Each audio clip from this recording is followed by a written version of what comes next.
Well, just like food from your childhood, food brings you back to things and these moments. And I think there's taste, but there's also the moment you had something. Right. And like when you have it again, even if you're somewhere else, you can go back, and the memories that, or the feeling that something evokes is almost as magical as the taste itself. Coming up, the viral trend that has people doing crazy things to their store-bought croissants, what the movie Beetlejuice and baking have in common, and we found out the most enjoyed treat during Oktoberfest. You're going to find out that too, and much more on Knead To Know.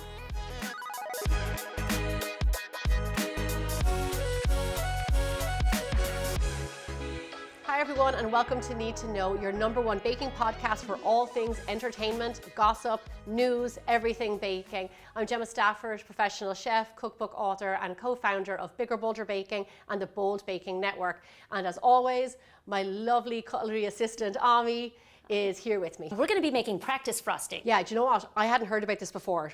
At all. I'd never heard about it, so I'm all about it. Well, you know, a lot of times I'm getting ready to frost a cake, and I want to put some flowers on it. I want to do something, and I think, well, I haven't done that in a while.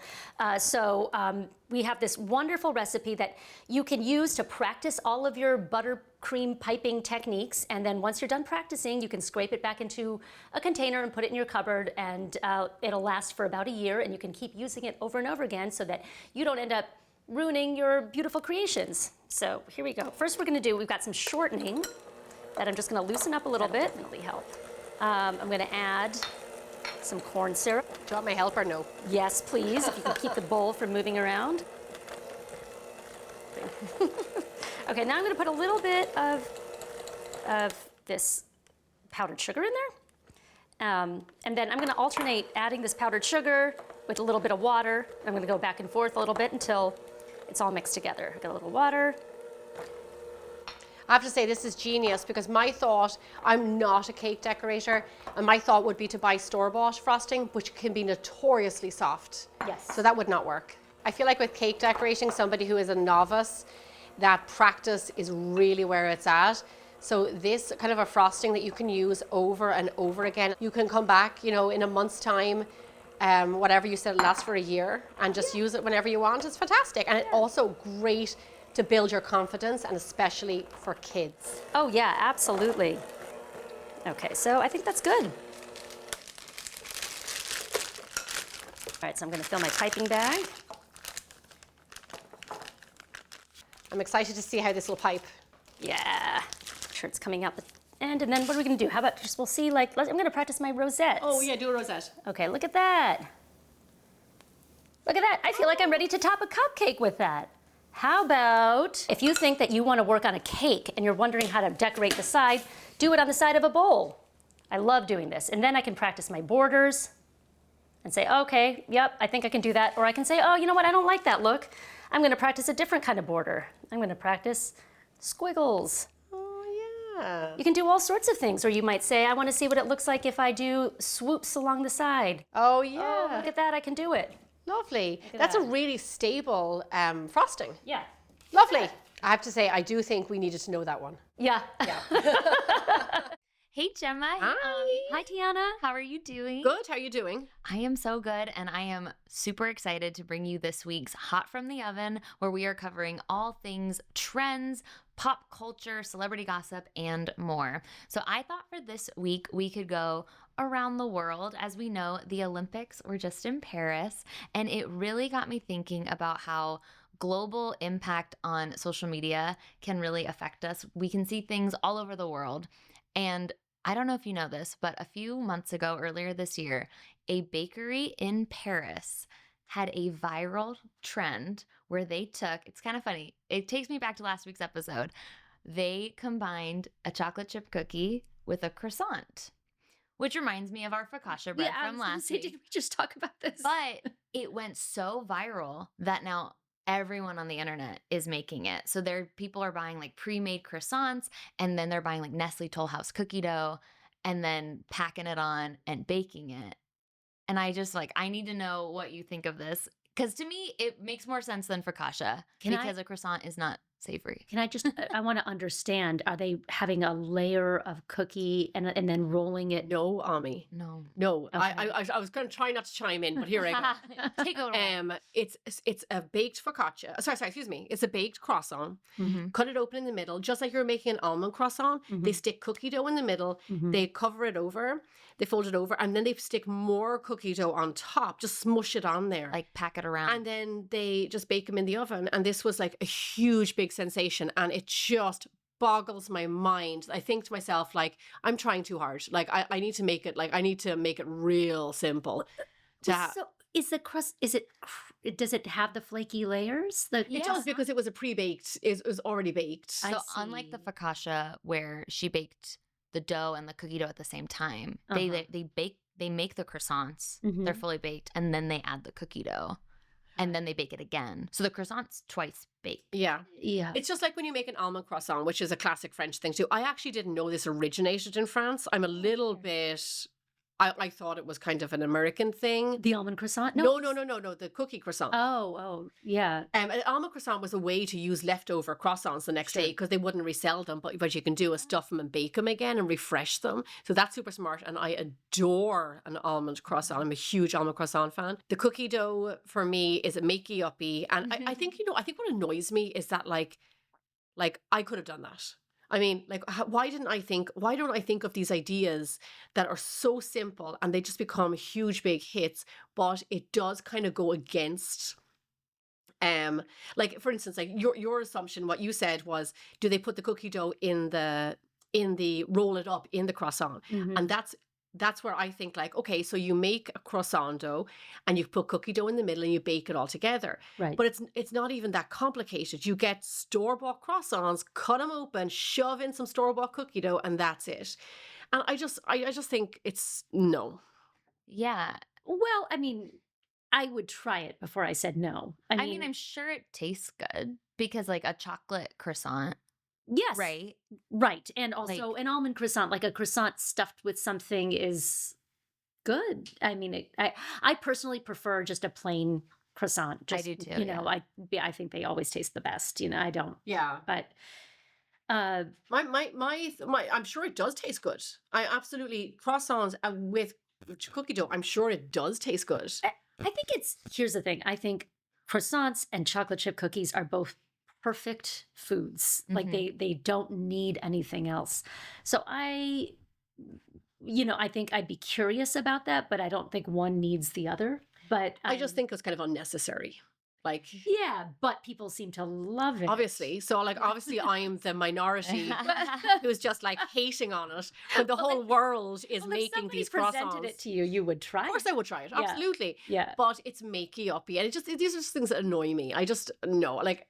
Right. I'm sorry. But, there are millions of people out there who thought this was just the best idea in the world. And I'm sure it does taste good. I think what makes these trends so catchy and why people love to do them is it does feel attainable. As someone who is like an amateur baker, when you're watching a video on TikTok and you see someone making this extravagant, cake, or they're decorating it, you're like, oh, I could never do that. But then you see a guy buying Costco made croissants and some Nestle Toll House dough, throw them in the oven. You're like, I could do that. I'm going to look like I'm really, like, I know what I'm doing. Yeah, right. And so that's like, I think how these trends just kind of take off. It's like, oh, I can do it. I can have that same result. Well, keeping on theme of going around the world, we're going to go to the underworld. As I'm sure you know, the sequel to Beetlejuice has been released, a highly anticipated movie. We're gearing up for spooky season. And it made me want to know if you could have, or what would be the last dessert you eat before you die? Well, I I know. It's a heavy question. I can answer this first because I'm consistent with this answer. People ask me, what are your favorite desserts? My favorite desserts are stuff I grew up on. Mm-hmm. So it's crisps, and I didn't grow up on cobblers, but like crisps and crumbles, those kinds of things that you can have, like vanilla ice cream. Those types of desserts are my favorite. And then pavlova and like profiteroles. Those are the things my mom made at home, and those still to this day, after like all my years of being a pastry chef, those are my favorite desserts. But I would say this is a bit of it marries kind of like my mom making pavlova and then also my favorite flavor combinations, but it would be a meringue roulade with bananas and butterscotch. Wow, that is so wonderful and wonderfully specific. Have you never I kind of had love that. Here. So good. You haven't made it? I know. We had some sort of a roulade once, but it wasn't. We did. that. It was Yeah. hazelnuts and raspberries. Yes. Which was also yummers. So a meringue roulade is you make a meringue just like you would pavlova, but you put it on the baking tray. You bake it for way shorter time. You let it cool down. You roll it. It's actually very flexible. It will crack. Some crack more than others, but it's the beauty of it. And then you put in your filling. And this is very common in Ireland. I should say common, I should say popular. It's very popular in Ireland. Dorina Allen and Avoca Handweavers made this a huge, big thing. So it's a lot of Irish people's go-to, but nobody does bananas and butterscotch because, you have to eat it within the day. The bananas go brown. But I have a lovely butterscotch recipe, and then I just layer in loads of bananas and obviously cream. There's a big old thick layer of cream. You roll it up and you slice it. It's the best thing in the world. Yum. So yum. So good. So yummy. I think we should make it after this. Yeah, I know. I have egg I whites. need that. I have egg whites in the fridge right now. Always. And what about you, Ami? What would be your Well, last dessert? This is such a hard question for me, but I think I have to tell a little story, which was many years ago when I first moved to New York and I was acting and I didn't have a lot of friends. I remember it being like this cold and rainy day, and I was going to go take a train far out into Queens where I hadn't a room in an apartment. And Living that New York life. yes, but I was so happy to be there. And I had just finished a shift at the restaurant I was working at. And I stopped in this little cafe, and my shoes were wet because I just didn't have the right shoes, and it was wet and sleety out. And I had this hot apple crisp, and it was piled with like so much ice cream and whipped cream that you couldn't even see the apple crisp. Yum. And I was sitting in front of this rainy window looking out at the people walking, and everybody was just gray and hunched over. And I was eating the steaming hot apple crisp with this cold ice cream and whipped cream. And it was just such a moment of comfort. And it's made it one of my most favorite things to eat. So I think I would go back and have that. And then that's it. My life could be over. That does sound lovely. Sounds so You good. painted a nice picture there. Very romantic. Warm, you're cold and it's all warm. Well, just like food from your childhood, Yeah. food brings you back to things and these moments. And I think there's taste, but there's also the moment you had something. right. And like when you have it again, even if you're somewhere else, you can go back, and the memories that or the The feeling. that something evokes Mhm. is almost as magical as the taste itself. It can be. Yeah, but it's all linked. Like I definitely, when you think about what's your favorite food, I think about home. I think about Ireland. I think about the cold nights in Ireland, and lots of growing up, we would have like dessert. We could have it, during the week, and it could be baked rice pudding, which my mum made. Eve's pudding, crisps, all these sorts of things. Not crisps, crumbles, or apple tart. And it was I always think about the majority of those like during the very short winter days, which is what you have in Ireland. Very dark, rainy, cold, like at home, like young from primary school, like doing my homework, watching TV. It's always a feeling more than like, oh, it tasted so. It was just everything that surrounded it Yeah. that makes you think like, what a lovely moment. Mm-hmm. You both have such like sentimental answers. I just literally wrote anything with blueberries for my answer.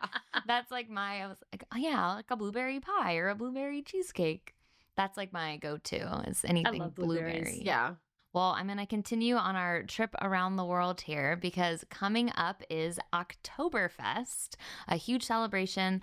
And, when I think of Oktoberfest, I usually think of, beer, some brats, maybe potato pancakes, but I never think of a dessert associated with Oktoberfest. And so I wanted to get your thoughts on what you think the most popular dessert is for Oktoberfest. I'm going to say I don't know the name, but I'm going to say some sort of dumpling or fritter, like a donutty thing. That's what I'm going to say. You could say, like, isn't there the like German apple cake?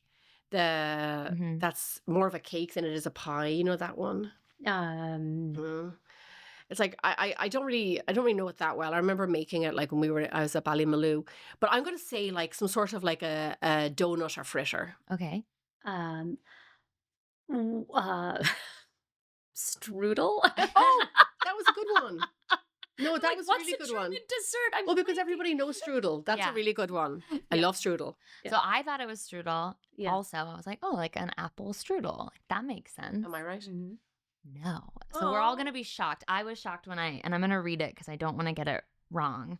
But it is crazy. So there's like a huge history, and I don't know how to say the German pronunciation, but the most popular German dessert for Oktoberfest are gingerbread hearts. Oh. Right? That was my thought too. Like a cookie? Yeah, like a gingerbread cookie, but in the shape of a heart. They are intricately decorated hearts, and it's a delightful tradition where they adorn them with icing and write messages. So similar to Valentine's here in America. And they write sayings that mean I love you or cheers. And not only are they a sweet treat that people wear during Oktoberfest, is a lot of tourists and people who go to Germany will wrap them, and over time they'll harden like a gingerbread house would, and they keep them as a souvenir. Oh, that's Wow. nice. Isn't that crazy? That's so sweet. I never heard that before. I know. What was so cool to me when I like found about it, it's like it goes back to like the 13th century, and then previously it connected to Egypt. They would make a similar dessert that they would bury with their dead as like a gift to the gods and so like it comes from this like crazy like history of it, but it really blew up like the hearts, like with messages in the 80s as like, and it became the official. Oh, that's nice. Oh, Yeah. We were so far off. but yeah, Nobody knows about this. But so that happened in the 1980s. The 1980s, That became the popular it became dessert. it became like mainstream, for lack of a better term. Yeah, so that is all I have for you from Hot from the Oven. That was interesting. I learned a lot. Yeah. Did you learn anything on me? We like to learn things here, so even we have things we need to know. But as we transition here from Hot of the Oven into In the Mix, this is where we get a little bit more in depth about things going on in the world of baking. And since we've been traveling all around the world today, I'd love to get your thoughts on the difference between global baking and American baking. So just right off the bat, what are your first thoughts? Well, so remember the last episode we talked about it being like people just generally, especially outside of America, do find American baking quite sweet. Mm-hmm. I don't think I find it that way. I will tell you, I've been in America now for 17 years.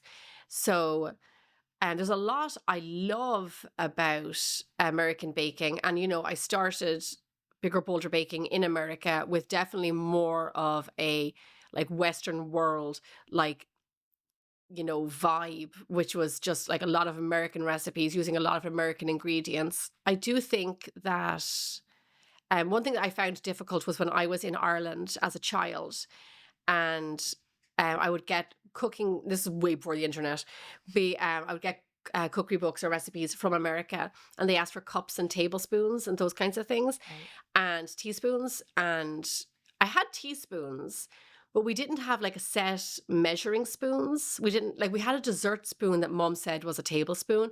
And there was one like coffee cup in the house that Mom said was the cup that you used to measure. But I could not do any recipe that was American because I didn't have the measurement. I didn't have the measurements to do it. And then also, I will tell you something that I try not to do this in our recipes. I'll do it very rarely, and Ami knows this. Especially when I was young, a recipe would call for corn syrup. And I did not know. Like I said, before the internet, you couldn't Google what's corn syrup. I had no idea what it was. I had no idea how to substitute it because I didn't know what it was. And things like butterscotch chips, like those kinds of things that I find are quite American, using marshmallow fluff as an ingredient. Like, you couldn't get marshmallow fluff in Ireland, like those kinds of things. I found that I did find that quite hard. That's one of the reasons why today in all of our recipes, I've done this for 10 years. is because coming from Europe, I give the grams and ounces as well as the cups. And we have our own conversion chart on the website. And generally, if there is a calling for corn syrup, I show you how to make your own, which is really easy to do. And I also tell you about substitutes, like you're looking for an inverted sugar, so something like corn syrup, like golden syrup. Honey sometimes will work, things like that. And then, I steer away from things like butterscotch chips that are kind of these man-made things that you can't find outside of, I tell you, I think about Ireland. Like, I couldn't find that in Ireland when I was younger.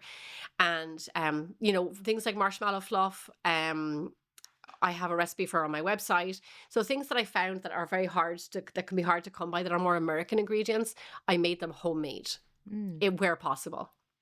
And then always just give the grams and ounces. Because I don't want anybody to be excluded. Right. When I was 9 years of age, I didn't have internet until I was like 12 or 13. There was no way to find out any of this information. So I just didn't want anybody, I don't want anybody to feel excluded because they don't have access to cups, grams, ounces, or cups, or ingredients or things like that. So that's why we kind of give them the tools that they need to be able to create pretty much any recipe on my website. Mm-hmm. Mm-hmm. Do you know how old you were when you got your first American cookbook? I do, because a girl in school gave it to me. I was around, I was 13. Wow. 13 or 14.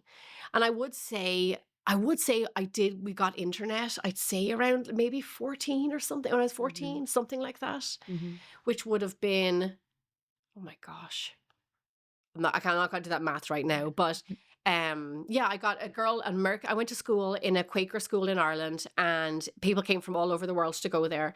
And this girl from Connecticut gave me this American cookbook. Wow. And then I remember looking at it, it's like, I can't make any of these things. But thanks for the cookbook. What has your experience been, Ami? I think there's a lot. Well, I do think American desserts tend to be sweeter a lot, but I also think there's a lot of interesting textures that we'll see in other, when I think about like European custards. There's a lot of different, you've introduced me to different kinds of baked custards and foreign custards. And then with, I'm going through a whole obsession with mochi flour and everything I can make with mochi flour, because one, it's naturally gluten-free. It has this sort of bouncy, chewy quality that's kind of amazing and delicious and sort of different than anything. And I keep wondering, how else can I put it in a cookie dough to make it chewy? Or can I just discovered this sort of cake that's very cake-like, but it almost replicates, it's similar to a sponge cake, but not quite, with using mochi flour. I'm finding... Never heard of mochi flour. So mochi flour is, it's made out of sweet or glutinous rice. So if you go to a Thai restaurant and you get sticky rice, that's kind of, so it's made from that rice that has a gluten. It's not the same kind of gluten that's in bread, in wheat flour. It's, I really can't speak to that, but it creates... the flour creates baked goods that are just like if you've had mochi covered ice cream, and it has this sort of chewy, wonderful. I do love mochi. It's so good. And I find that the texture is so interesting that it is sweet. It's not that it's not sweet, but you're almost as drawn to the texture as you are to the taste itself. I think that there's one thing that Ami has definitely broadened my world of universal desserts. Like when you go on biggerbolderbaking.com, we have so many desserts from all around the world, from like literally every country, for different holidays, for different festivals, just stuff that's really popular in Thailand or Australia, in Europe. Why not? Like, I have a global audience, even though I'm based in America. The majority of our audience is outside of the US. So there's reason, like, people are looking for all these types of desserts, especially around the holidays. We have so many European cookies for the holidays. I can't even think, like, pfeffernusse and You're right, like these spiced. Yeah, you know, a lot of spice cookies. Yeah. Mhm. The Linzer cookies, which lots of people have here too. But then there's recipes like I think about our Christmas ones for rompope, Mhm. which is the Mexican. Is that the rice pudding? No, it's the drink. It's it can be served hot or cold. It's sort Yeah, of like an Mexican eggnog. Yeah, but it's a lot richer. A lot richer. Yeah, that's super popular around the holidays. And then what's the is it like Austrian or something? We have a rice pudding for Christmas. With some Malde. I haven't got my phone It's now. a Danish rice pudding. It's a Danish rice pudding. It's a Christmas dessert. Yeah. They put cherries And on cherries on top. it. Really nice. And that's always really popular. Like I love having that mix because I mean, like not being from the United States, like it's important to try and represent as many people as we can. Yeah. You've also got like different ingredients. Like I do think a lot of American desserts are like flour based. There's a lot of flour, and then That's true. You've got a lot of like I mentioned, the mochi desserts or tapioca flour, which shows up a lot, or in a lot of Indian desserts, it's a lot of ground nuts that make different kinds of desserts, or lentils. Different kinds of beans will get ground into, not beans, but different kinds of lentils can get ground into flours that make dessert. So that I also find really interesting, is that it helps expand, especially as it seems like more and more people that I know are suddenly gluten-free. Right. And you start to think, well, what else can I make, or how can I make this dessert? And it makes you start looking at other traditions and other foods from other cultures, where you don't have to have a substitution like xanthan gum and all these different things that will turn a cake into a gluten-free cake, but you can find a dessert that happens to be gluten-free in its own right. Right. That's really good, and flavors or textures that you never thought of. Yeah. So I think that's true. interesting. Why do you think it is that American baking is sweeter? We've talked about that last episode too, just that there's just more sugar. I honestly, I don't know if I find, personally, I don't know if I find that the case. It's a comment that I've gotten a lot because people know I'm not from the US, and I often will get like on Instagram or on social media, do you find American recipes very sweet in my baked goods? And like, I don't feel like ours are. And actually we get that comment a lot. Like people say, I don't feel like your recipes are overly sweet. I will tell you that when I don't feel like our recipes are sweet. I think when I go to like a bakery here in LA, I don't think like, oh my gosh, like that was such a sweet whatever. I will tell you that when I did come to America first, I found the bread to be very store-bought bread to be very sweet, and yogurts that you would just get in the supermarket, like Yoplait and things like that, I found them to be very sweet. And I think I was more sensitive to that when I first arrived here, because I was like, whoa, like this is a big difference. But I think some stuff that like is store-bought can tend to be a little bit sweeter. Something that's so great here at the Bold Baking Network is that in addition to the two of you, we have a whole arsenal of experts and professional chefs, bakers with the Bold Baking Network. So we're actually going to connect with them now to get their thoughts on global baking. Hi guys, it's Paul Bradford here from Cakeflix.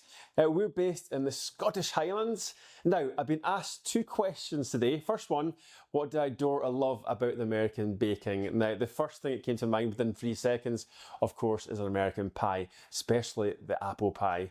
It's just the way you guys make it. I don't know where it is. Even though it's originally from England, I always think of apple pie as being American. It must be something to do with the pastry, what you put into it. The filling is just always comes to mind when I think about American baking. What's my least favourite, or what do I not like about American baking? There's actually two. I'm going to be naughty and squeeze two in. First of all, you're not going to like me for this one. It's your red velvet. I just don't get it. I think the original one, when you read back, sounds good, but the bright colour, it just feels very artificial, and I'm always underwhelmed when I try a red velvet cake. And I have been to America, so I have tried it in America as well. And then the second wee thing that I don't like about American baking is Crisco, the white shortening. When you make it in your buttercream, it just sticks to the palate of your mouth. I just think it just tastes very, very plasticky. I really don't like it. The only thing I like to use it for over here is sticking my fondant to my styrofoam dummies. So anyway, that's about it from me. Love you guys, and all the very best. Bye! Hi, Gemma and Need to Know. I'm Hanbit from the YouTube channel Hanbit Cho. I'm a pastry chef from Korea, and I'm going to talk about the differences between Korean baking and American baking. As you can expect, there are quite a lot of differences given that we are on the other side of the world. First of all, the preferred desserts are vastly different. In the States, I see a lot of cookies like chocolate chip cookies, buttercream cakes, cheesecakes, apple pies, and etc. Whereas in Korea, you see a lot of travel cakes like madeleines, financiers, as well as macarons, Korean-style shortcakes, chiffons, and etc. And this naturally leads to the second point on texture. Koreans prefer desserts that are relatively light, soft, and moist. So for example, Korean-style shortcakes are made up of genoise and whipped heavy cream, which is overall very light in texture. I guess even madeleines in Korea are soft and moist. And finally, Korean baking incorporates less sugar than American baking. I think it's just preference, and we prefer desserts that are less sugary. Anyway, that was a quick overview of the differences between the baking between the two countries. I can delve further, but I think I've covered the main points. So hope I see you again, and thank you very much. 감사합니다. We're back with one of my favorite parts of Need to Know, which is the Bold Baking Hotline, where we ask or get questions directly from our audience that they want to hear from you. So our first question is, are there any special considerations for using American recipes in a fan-assisted oven? No, because not American recipes, Okay. any recipes. So no, American recipes are not different than any other recipes. So is there any special what was special consideration about using a fan assisted oven? Yes. Could you tell us maybe the difference of a fan-assisted oven? So I'll tell you, fan assisted ovens. My rule is with multiple trays in an oven, that's when you need to put on your fan. Now, I know not all ovens have fan, and I'll get to that in a minute. But fan is about circulating air. Mm-hmm. So when you have more than one tray, or maybe you have two cake pans side by side or whatever, you need to make sure that they're going to, for even baking, you need to circulate that air evenly. That's when we turn on the fan. Now, Ami and I have this conversation quite a bit. This is how exciting our conversations are. But you bake a cookie, one tray of cookies, 350 degrees Fahrenheit, 180 degrees Celsius for whatever amount of time. Now we have two trays of cookies and we need to bake them off. If you put those two trays of cookies into the oven without the fan on, the top one is one of them is going to bake and the other one isn't, or it'll bake slower or not evenly. So now, because we have two trays in the oven, you're going to need to turn on that fan. A fan will automatically decrease the temperature by 25 degrees Fahrenheit, which I think is 11 degrees Celsius or something. Not all ovens will do that. Some will. Some will. Yeah. No, not automatically. No, they don't do it automatically. No. But the rule is that when you put a fan on, the temperature goes down 25 degrees Fahrenheit. So you now have to adjust the timing for your recipe because your temperature has gone down. So you might need your cookies, your one tray of cookies took 18 minutes. Now your two trays of cookies are going to take 23 minutes. That's so interesting. So those are the kind of things you have to factor in is extra baking time. And my oven does have a fan. I lived for many years without a fan. But Ami has a trick for doing, we give all these notes in our recipes because we don't often use the fan, but some recipes do call for it. So Ami's trick is, you tell me your trick, Ami. It's just simple. Like you just rotate the pans halfway through. I mean, that's so I now have an oven that has a fan assist option, but that's like I think I just got that 2 years ago. Wow. And I've done plenty of really successful baking in just a regular oven that came with the house we moved into. And who knows what oven that was. It was fine. It turned on. It kept its temperature. And that's really like ultimately like what you want. You want the oven to have a consistent temperature. If you don't have a fan assist, you rotate it yourself. So you halfway through baking, you flip the pans. That can be challenging when you're making cakes and layers because when you're trying, the cakes have to set enough for you to move things around. Or you can also just bake one tray at a time, or a couple of, if you're doing 4 layers of cakes or something, you just do 2 at a time. And generally I find the batter holds for long enough that you can bake, and hold. I worked for many years, and we would, like, in a place in Wexford in Ireland, where we would make brown bread, and we would mix up all the bread, but we would have to rotate around the oven for hours, and the bread would sit there for some time. Just like Ami, like, I did have like the frigid air oven for years in San Francisco and in Santa Monica. With no fan, and I never really had an issue. So not having a fan is not the end of the world. I will tell you, for preference, I just do 1 tray of cookies at a time, because for some reason with cookies, like I do granola, like I make a big batch of granola here. I do the fan and I do multiple trays. But I just feel like with my cookies, even with the fan on, they never bake the exact same. So for cookies, I just do 1 tray at a time for best results. Right. Right. I agree with that. I think I feel like I'm still learning when fan assist is the best. I do hear that it's better for cookies than it is for cakes. Because the fan, depending on your oven, the fan can blow the batter and then give you uneven results. Like the cake will actually slope away from the fan. So our last question is from Gina on social media. And it says, can you substitute European butter, like Kerrygold, in a cake recipe that calls for regular butter, considering that the fat content is different? Oh, yes, absolutely. Yeah. Yeah. And you just get, the fat content is different. Also, the salt content is different. Different, going back to different regulations. The regulations are different here in the US than they are in Europe. But yes, absolutely. If you have the luxury of being able to bake with, it's like $4 for half a pound of Kerrygold or something. Like, it's not cheap. So if you have the luxury of doing that, like, absolutely go for it. It's going to be better flavor. In Ireland, for those of you, I've met French people who've said Kerrygold is one of the best butters in the world. And even though France does have like amazing butter too, but in Ireland, we have happy cows because it's raining all year long, and they have lovely green grass to eat. The sun does come out at some stage, and they're full and they're happy, and they produce really good milk and cream and butter and cheese. And so it really, really does make a difference to your products. I would say, like, I don't know about you, but I go to Costco and I will buy Kerrygold there because it is cheaper. And then I also think I saw last time I was at Costco like a French butter or like an Italian butter or something. But yeah, like, absolutely no, you don't have to alter anything. So thank you, everyone, for your questions. If you ever have questions that you want answered directly here on the podcast, you can reach out to us on social media at Need to Know Pod or Bigger Bolder Baking. Thank you so much, Gemma and Ami, for meeting with me today and talking all things that we need to know.